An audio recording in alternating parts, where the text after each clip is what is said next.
Bakit daw ako nag-content ng ganito?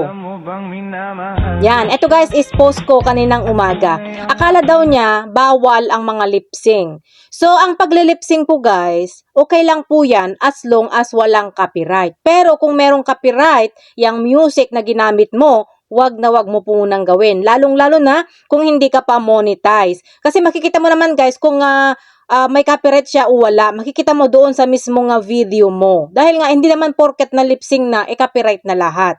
Makikita mo po guys, yung copyright dito, yan, nakalagay dito, original audio. Tapos, meron kang pangalan na nakalagay dyan. Dapat pangalan mo yung nakalagay dyan. Pero, kung ibang pangalan ang nakalagay dito sa baba, yan, sa tabi ng original audio, ibig pong sabihin, copyright siya. Pero yung ibang video guys is walang nakikita na ganito dito sa may video. So ang gawin mo, puntahan mo yung see insight and ads ng video mo.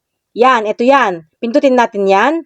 Tapos dito guys, makikita mo na ito, nakalagay dito na itong pangalan mo nandito, tapos ito, original audio. So ibig sabihin, wala pong copyright yan. Pero kung ibang pangalan din ang nakikita mo dyan, ibig sabihin, meron pong nagmamay-ari ang audio na yan. Kaya copyright po siya.